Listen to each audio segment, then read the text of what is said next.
নেতৃবৃন্দ দেখা গিয়েছে অনেকেই সারা রাত এগুলো নিয়ে দৌড়ঝাঁপ করেছেন, আলোচনা করেছেন। তো রাতের গভীরে সিদ্ধান্তটা ফাইনাল করতে হয়েছে এবং সবাইকে সময় মতো অবহিত করা সম্ভব হয় নাই।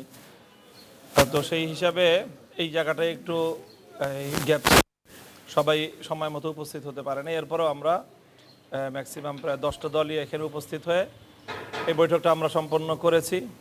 ইসলামী আন্দোলনের সাথেও নেতৃবৃন্দের সাথে আমাদের কথা হয়েছে, বৈঠকের আগ দিয়ে বৈঠকের মধ্যে থেকেও আমাদের কথা হয়েছে এবং আমরা আশা করছি যে আমরা একসাথেই রাত 8টায় আমাদের প্রেস কনফারেন্স হবে ডিপ্লোমা ইঞ্জিনিয়ার্স ইনস্টিটিউশনে। সেখানে ইনশাল্লাহ আমরা আমাদের চূড়ান্ত বক্তব্য যেগুলো সব ঐক্যবদ্ধভাবে আমরা উপস্থাপন করতে পারবো বলে আশা করছি।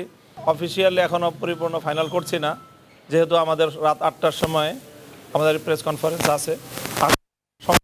যাবতীয় ডিটেলস আমরা সেই কনফারেন্সেই করবো ইনশাল্লাহ এবং সেখানে ইসলামী আন্দোলনকে অ্যাকোমোডেট করেই আমরা আমাদের চূড়ান্ত তালিকা প্রকাশ করতে পারবো বলে আমরা আশা করছি। প্রথম কথা হচ্ছে আমরা কোনো ঝামেলার ভিতরে নাই এবং আমাদের ভিতরে যে আলাপ আলোচনা হচ্ছে কিছুটা মত ভিন্নতা হচ্ছে, এটা ঝামেলা বলা যায় না, ঠিক আছে। আর 2 নম্বর হচ্ছে আমরা রাত 8টায় কথা বলব।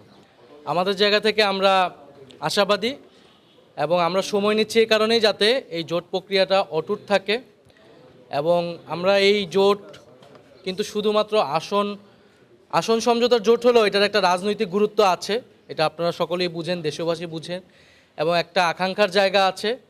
এই নির্বাচন প্রতিযোগিতাপূর্ণ হবে এবং আমাদের যেই এজেন্ডাগুলো রয়েছে, সংস্কার, দুর্নীতি বিরোধিতা, আধিপত্যবাদ বিরোধিতা, সেই এজেন্ডাগুলোকে সামনে রেখে আমরা একটা ঐক্যবদ্ধ জায়গায় নির্বাচনে অংশগ্রহণ করব এবং সবাইকে সহযোগিতা করে একটা প্রতিদ্বন্দ্বিতামূলক নির্বাচনের মাধ্যমে আমরা গণতন্ত্রে উত্তরণ করব। এটাই আমাদের সবার প্রত্যাশা। একটা যেহেতু খুবই অল্প সময়ের মধ্যে এই জোট প্রক্রিয়াটা একটা নতুন দিকে যাচ্ছে, সেহেতু হয়তো একটু মতভিন্নতা থাকতেছে, আমরা সেগুলো আলোচনার মাধ্যমে সমাধান করছি। আমরা শেষ পর্যন্ত চেষ্টা করব এই জোট যাতে অটুট থাকে, তবে যদি কারো ভিন্নতা থাকে কিন্তু আমাদের এই জোট প্রক্রিয়া এগিয়ে যাবে।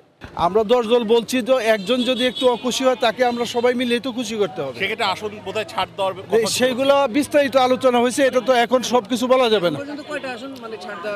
এখন পর্যন্ত তাদের সাথে আমাদের প্রায় যে 45টা আসনের ব্যাপারে আলোচনা আছে আর কি, ওনারা পাবে।